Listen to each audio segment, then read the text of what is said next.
Associated Press Senator Kirsten Gillibrand has exited the 2020 presidential primary. Her supporters tended to be looking at lots of different candidates, making it hard for her to find a lane. Her exit specifically will help fellow Sens, Elizabeth Warren and Kamala Harris, as their constituencies tended to overlap. Sen. Cory Booker may also stand to gain, as he suffers from a similar issue as Gillibrand, and her exit makes it easier for him to overcome. Sen. Kirsten Gillibrand has decided to exit the race for the presidency, and for the first time this cycle a candidate's exit could have a serious effect on the dynamics of the race.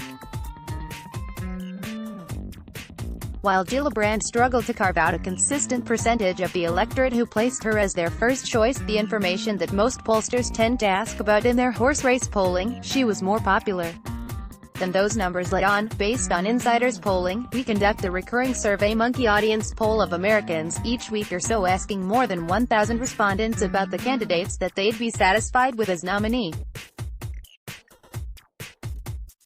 We concentrate on the responses of people who say they're registered to vote and will likely participate in the primary process.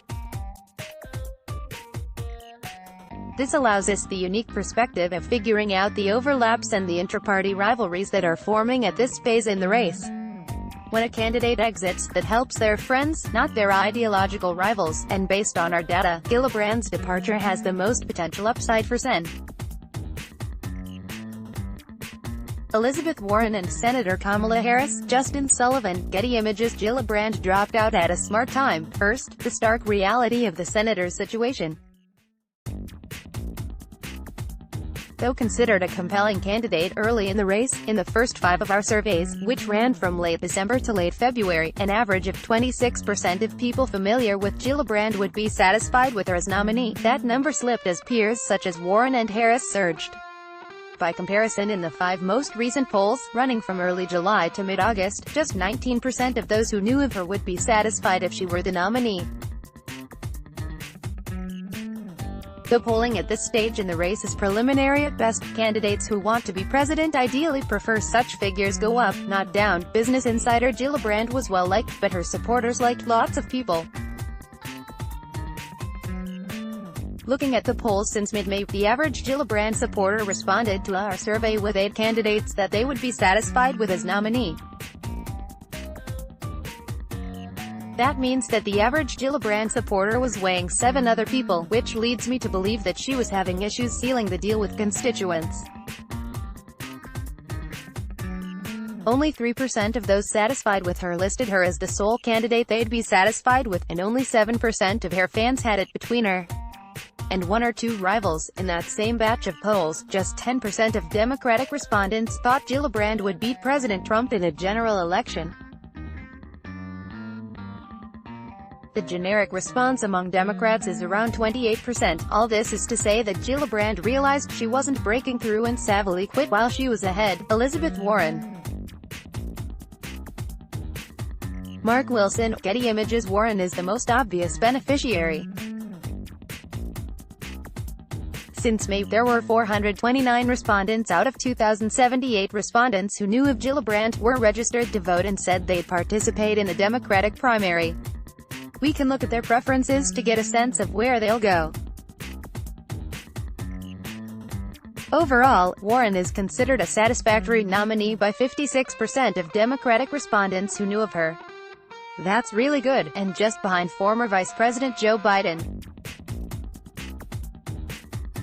By comparison, Gillibrand's satisfaction rating among those who know her was just 21%. However, 80% of Gillibrand fans would be satisfied with Warren as nominee. That's 24 percentage points higher than Warren's performance among general Democrats. That's enormous. Other frontrunners such as Sen, Bernie Sanders and Biden also do better among Gillibrand fans, but it's by a fraction of the boost seen by Warren. About 2/3 of Gillibrand fans would be satisfied with Biden as nominee. About 3 in 5 would be satisfied with Sanders.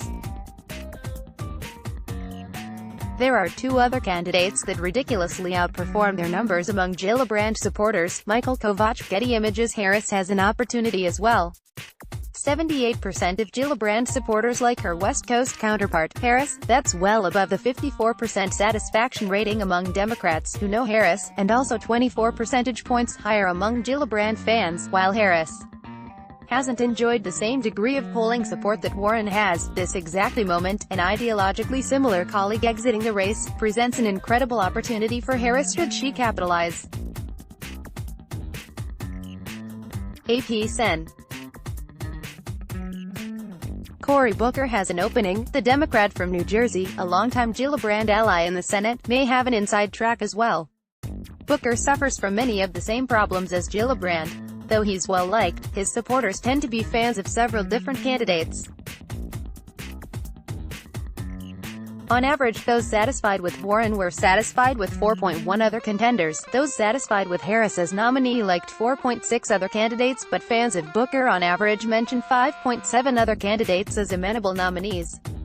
A disproportionate percentage, 30% of Booker supporters liked Gillibrand, so that number should actually drop as a direct result of Gillibrand's exit from the race, reducing the average number of rivals mentioned as satisfactory from 5.7 other candidates to 5.2, which is progress.